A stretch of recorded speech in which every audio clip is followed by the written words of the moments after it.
Hello viewers, आप सभी का स्वागत है आपके अपने YouTube channel learning for success में। और आज की इस वीडियो में मैं आप सभी के साथ पंजाब नेशनल बैंक के डॉक्यूमेंट वेरिफिकेशन के एक्सपीरियंस के बारे में डिस्कस करने वाली हूँ। तो प्लीज़ इस वीडियो को लास्ट तक देखें और अगर आपको मेरी ये वीडियो पसंद आए तो प्लीज़ इसे लाइक करें, शेयर करें। साथ ही ऐसी बहुत सारी अपडेट्स जानने के लिए मेरे चैनल को सब्सक्राइब करें। तो जैसा कि आप सभी जानते हैं कि पंजाब नेशनल बैंक ने क्लर्क की पोस्ट के लिए 19 अक्टूबर से अपना डॉक्यूमेंट वेरिफिकेशन प्रोसेस स्टार्ट कर दिया है और साथ ही उस दिन उनकी जॉइनिंग भी दे दी गई है। तो डॉक्यूमेंट वेरिफिकेशन में कौन कौन से डॉक्यूमेंट्स लिए गए और क्या उनका प्रोसेस रहा, जो भी पीएनबी के फॉर्म्स आपको फिल करके लेके जाने थे उनमें कोई प्रॉब्लम रही तो क्या हुआ, एलपीटी हुआ या नहीं हुआ, उस सारी चीज़ों के बारे में आज की इस वीडियो में हम डिस्कस करेंगे। तो प्लीज़ इस वीडियो को लास्ट तक देखें। तो जो भी आपसे डॉक्यूमेंट्स मांगे गए थे उसमें थे आपकी 10th की मार्कशीट, साथ में 10th का पासिंग सर्टिफिकेट। लेकिन कुछ स्टेट्स में जो है पासिंग सर्टिफिकेट नहीं दिया जाता। तो अगर आपके स्कूल ने भी आपको पासिंग सर्टिफिकेट इश्यू नहीं किया है तो कोई प्रॉब्लम नहीं है, आपको इसकी ज़रूरत नहीं है। लेकिन अगर आपकी स्कूल ने आपको पासिंग सर्टिफिकेट इशू किया है लेकिन आपसे खो गया है तो आपको उसके लिए अंडरटेकिंग साइन करनी होगी या फिर कोई एफिडेविट बनवाना होगा और बाद में अपने स्कूल से बनवा कर इसको सबमिट करना होगा। नेक्स्ट है आपकी 12th की मार्कशीट और 12th का पासिंग सर्टिफिकेट। यानी कि अगर आपके पास 12th का पासिंग सर्टिफिकेट आपके स्कूल से आपको मिला था, अगर वो खो गया है तो फिर आपको दूसरा बनवा के देना होगा। आपको एक अंडरटेकिंग या एफिडेविट साइन करना होगा और अगर आपके स्कूल ने आपको प्रोवाइड नहीं करवाया है तो आपको इसकी ज़रूरत नहीं है। साथ ही ग्रेजुएशन मार्कशीट, आपको अपनी ग्रेजुएशन की मार्कशीट चाहे फिर वो सेमेस्टर वाइज हो या फिर कंसोलिडेटेड हो, कोई भी हो, आपको ये सबमिट करनी होगी। नेक्स्ट है ग्रेजुएशन डिग्री। अगर आपकी ग्रेजुएशन डिग्री आ चुकी है तो आप अपनी ग्रेजुएशन डिग्री सबमिट करें या फिर प्रोविज़नल डिग्री, दोनों ही एक्सेप्टेबल हैं। तो आप दोनों में से जो भी आपके पास है वो आप सबमिट कर सकते हैं। नेक्स्ट है पोस्ट ग्रेजुएशन मार्कशीट। यानी कि अगर आपने पोस्ट ग्रेजुएशन की हुई है तो आप उसकी मार्कशीट सबमिट करेंगे। और नेक्स्ट है पोस्ट ग्रेजुएशन डिग्री या प्रोफेशनल डिग्री। यानी कि इन दोनों में से अगर आपके पास जो भी डॉक्यूमेंट है, जो भी डिग्री है, वो आपको अपने वहाँ पर सबमिट करनी होगी। नेक्स्ट है एनी अदर एजुकेशनल क्वालिफिकेशन या डिप्लोमा। यानी कि अगर आपने कोई डिप्लोमा किया हुआ है या कोई और आपके पास एजुकेशनल क्वालिफिकेशन है, उसका सर्टिफिकेट है आपके पास, तो वो सर्टिफिकेट जो है वो आपको सबमिट करना होगा। नेक्स्ट है एनओसी। यानी कि अगर आप प्रेजेंट में कहीं पर जॉब कर रहे हैं और उस जॉब को छोड़कर आप इस जॉब में आना चाहते हैं तो आपको वहाँ से एनओसी यानी कि नो ऑब्जेक्शन सर्टिफिकेट आपको अपने एम्प्लॉयर से साइन करवा के लाना होगा। अगर आपके पास डिस्चार्ज सर्टिफिकेट है तो आपको वो लेकर आना होगा। साथ ही एक्सपीरियंस सर्टिफिकेट, यानी कि अगर आपने अपने एप्लीकेशन फॉर्म में ये फिल किया था कि आपको कोई एक्सपीरियंस है तो आपको वो एक्सपीरियंस सर्टिफिकेट प्रोड्यूस करना होगा। कास्ट सर्टिफिकेट, आपको अपना caste certificate SC ST OBC से हैं जो भी वो आपको लगाना पड़ेगा। एक्स सर्विसमैन सर्टिफिकेट, तो आपको अगर आप एक्स सर्विसमैन से हैं, आपने एक्स सर्विसमैन से इसे फिल किया है तो आपको वो सर्टिफिकेट लगाना पड़ेगा।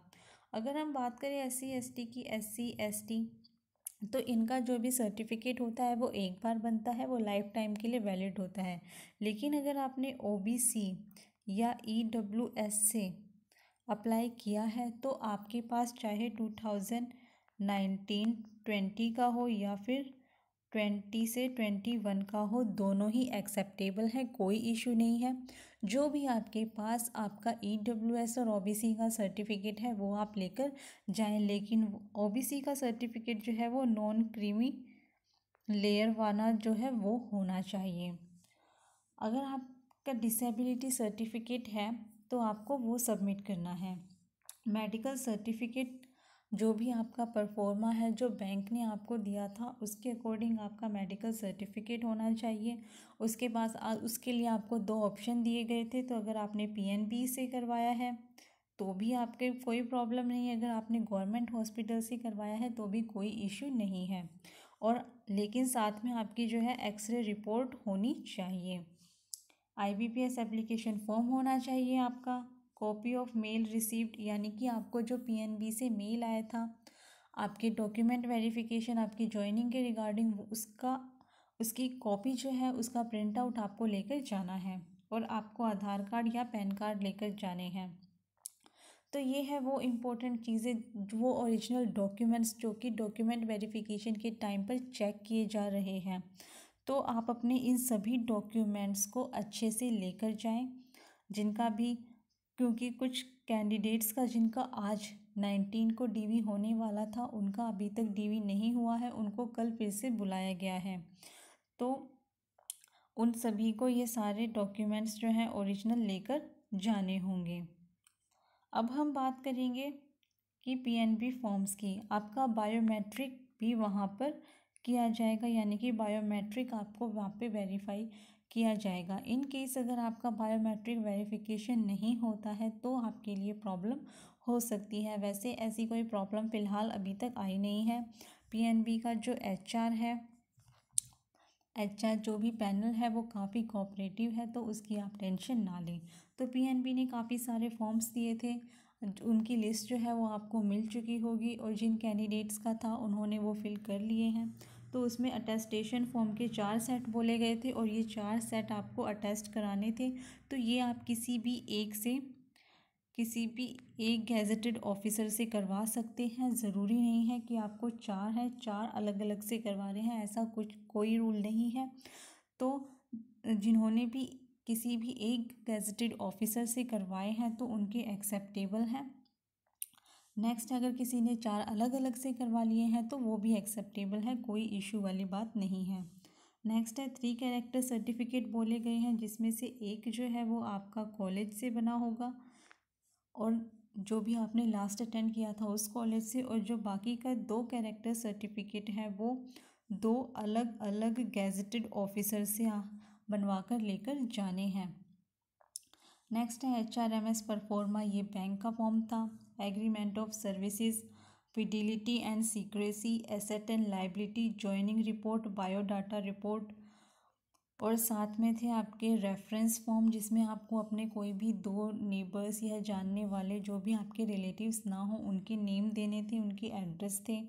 Acknowledgement, gratuity nomination form, cashier agreement और एनपीएस फॉर्म, जो कि आपको ब्लैक पेन से भरना था।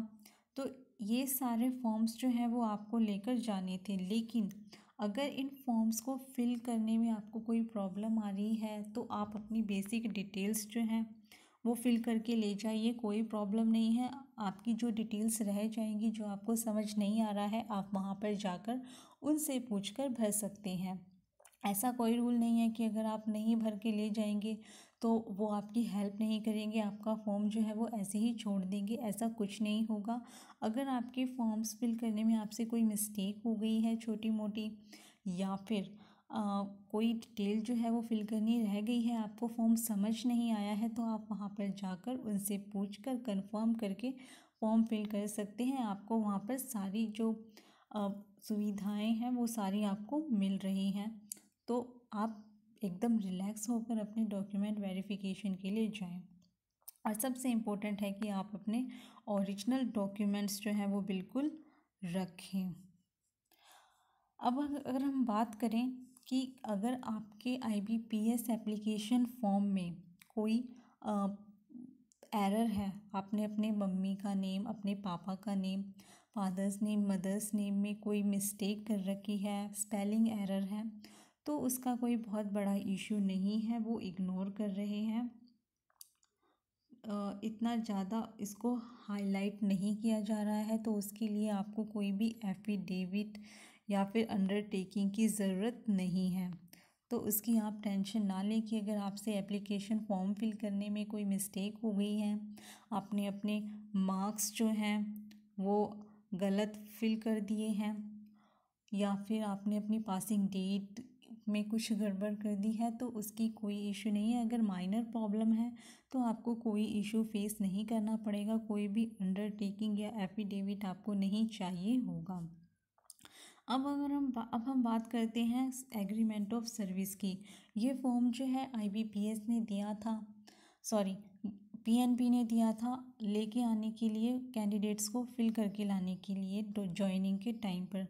लेकिन इसमें काफ़ी कन्फ्यूज़न थी कि क्या इसको ई स्टैम्प करवा कर लेकर जाना है, क्या इस पर नोटरी लगवानी है। तो हाँ, इस पे ई स्टैम्प और नोटरी लगवानी है, लेकिन अगर आप नहीं लगवा के ले जा रहे हैं तो भी कोई इशू वाली बात नहीं है। वहाँ पर आपको ई स्टैम्प अवेलेबल होगा, वहाँ पर जाकर आप इसको स्टैम्प करवा सकते हैं।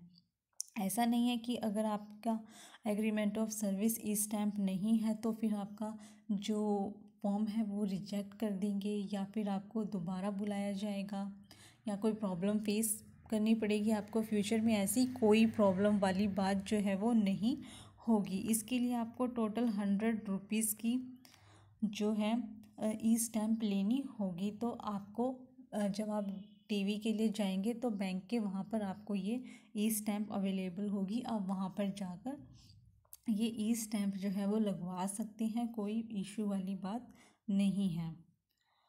साथ में एक और था फिडिलिटी एंड सीक्रेसी वाला फॉर्म, तो वहाँ पर भी ई स्टैम्प के लिए बोला गया था। अगर आप चाहें तो उसको ई स्टैम्प करवा लें या फिर उसको बिना ई स्टैम्प के भी आप उसको सबमिट कर सकते हैं, कोई भी इशू नहीं आएगा। लेकिन हाँ, आपका जो एग्रीमेंट ऑफ सर्विस है वो आपका ई स्टैम्प होना चाहिए। अगर आपने भी करा लिया है तो अच्छी बात है, अगर आपने नहीं कराया है तो आप वहाँ पर जाकर इजीली करवा सकते हैं। नेक्स्ट है, अगर इफ़ यू वांट एक्सटेंशन, यानी कि अगर आप एक्सटेंशन चाहते हैं, आप प्रेजेंट में कोई जॉब कर रहे हैं और फ़िलहाल जो है आप PNB को ज्वाइन नहीं कर सकते हैं, आपको एक्सटेंशन चाहिए 2 मंथ्स का, 3 मंथ्स का। तो इन केस आपको क्या करना है, आपको HR को मेल करना है और साथ ही अगर वो आपसे रिटर्न में मांगे तो आपको DV के दिन जो है वहाँ पर रिटर्न में जाकर सबमिट करना है कि आपको एक्सटेंशन चाहिए और आपको अपना रीज़न भी देना होगा। उसके बाद जो है बैंक का जो HR है वो डिसाइड करेगा, HR डिपार्टमेंट की आपको एक्सटेंशन देना चाहिए या नहीं देना चाहिए। अगर आपका एक्सटेंशन जो है वो अप्रूव हो जाता है तो उस केस में आपका जो डॉक्यूमेंट वेरिफिकेशन होगा वो आफ्टर एक्सटेंशन होगा। यानी कि आपका जो डॉक्यूमेंट वेरिफिकेशन होगा, जिन भी कैंडिडेट्स ने एक्सटेंशन के लिए अप्लाई किया है उन सभी का डॉक्यूमेंट वेरिफिकेशन उनके एक्सटेंशन पीरियड के बाद होगा। तो उनकी जो ट्रेनिंग वगैरह होगी वो भी बाद में होगी। अब हम बात करेंगे सबसे इम्पोर्टेंट टॉपिक की, वो है LPT यानी कि लैंग्वेज प्रोफिशिएंसी टेस्ट। तो क्या डॉक्यूमेंट वेरिफिकेशन के टाइम पर लैंग्वेज प्रोफिशिएंसी टेस्ट जो है वो लिया जा रहा है कैंडिडेट्स का? तो ये टेस्ट नहीं लिया जा रहा है। हो सकता है कि ये टेस्ट जो है वो आपका ट्रेनिंग कंप्लीट होने के बाद लिया जाए। तो अभी जो है आपका जो LPT है वो आपका नहीं लिया जा रहा है।